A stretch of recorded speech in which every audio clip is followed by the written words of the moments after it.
And Charles, welcome back to the program. Thanks for having me. So John Thune has what he thinks is a brilliant idea. The Republican from, what is it, North or South Dakota? North Dakota. I always mix up my Dakotas, you know. Anyhow, John Thune wants to change the rules to become a commercial airline pilot.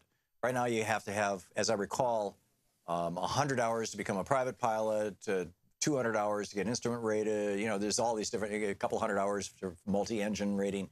But for commercial, it's 1,500 hours. And that's actually time in an airplane. You can do simulator stuff, but that's like, you know, learning other things or whatever. But you got to have 1,500 hours in the airplane. And the airlines are saying, okay, you know, we've been treating our pilots like crap for the last 30 years, you know, ever since Carl Icahn started that whole thing with TWA back in the day when Reagan made it possible to steal people's pensions. We've been treating our pilots like crap, and now, you know, we don't even want to train them. You know, it's expensive. You know, it costs $3,000 an hour for somebody to fly an empty 757 and learn how to fly.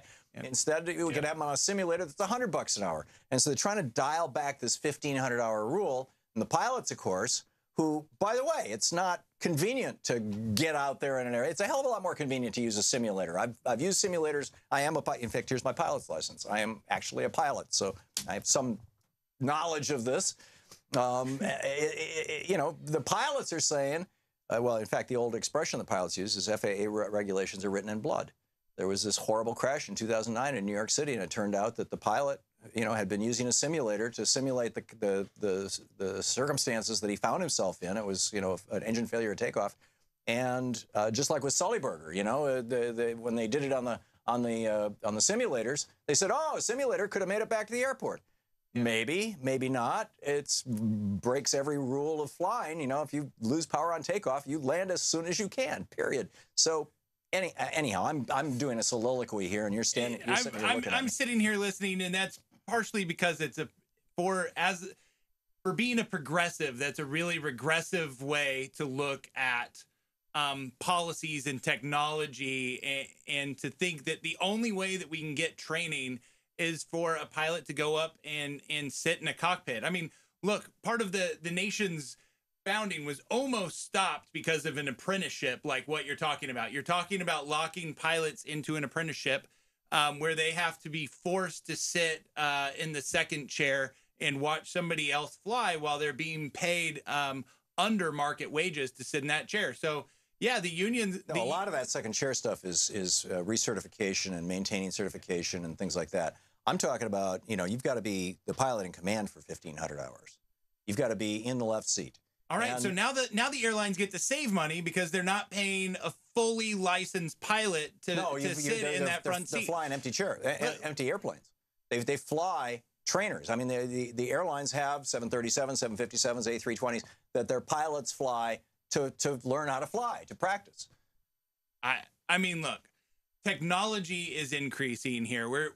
When you talk to pilots, when you read what the FAA is putting out on this, they think that the simulators are good enough. And Thune, in his comments, is like, look, this is the starting point.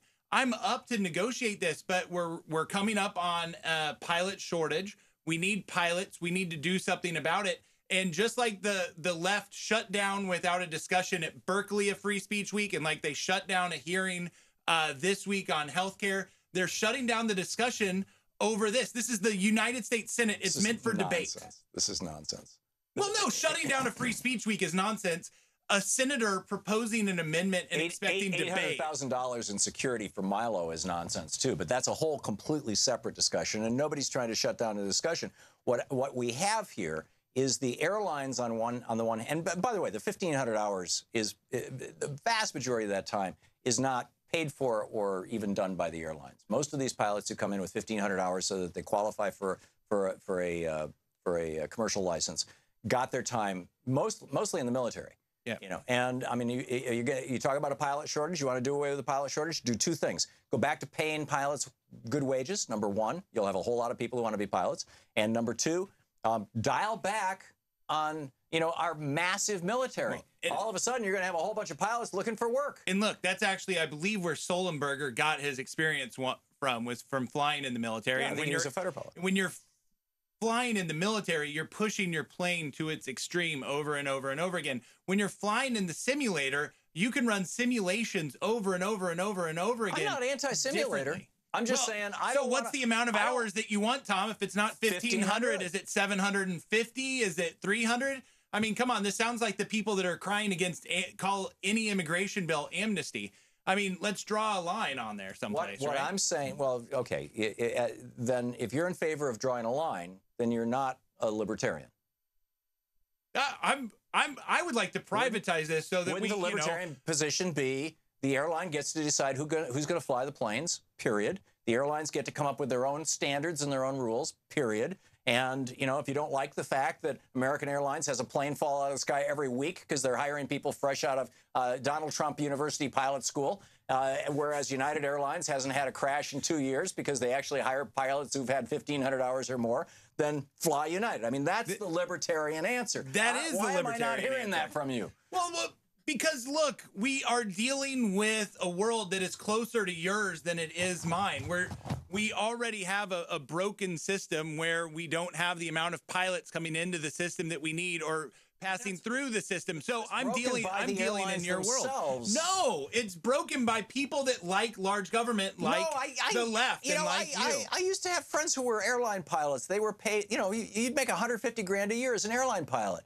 Now people are making 60, 70 grand a year as an airline pilot. You've got, as Michael Moore pointed out, and I think, I forget which movie it was, I think it might have been even Sicko, but as Michael Moore pointed out, Burger King managers make more than commercial pilots who fly for these commuter airlines that very often have the big airlines' names on them. If you're in one of these little jets, the guy flying your plane is probably making $25,000 a year, and he may be on food stamps. I don't think that's a good thing.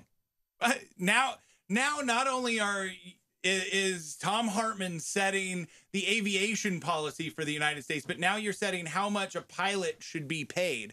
I mean, look, the fact is we should let markets do this. You're right. The libertarian answer is to pull regulation out of the market and then let the market choose American after a bunch of people die. And this is the problem with libertarianism, is that you can remedy harms, but you don't anticipate harms. This is, you know, oh, yeah, just let that chemical out into the world.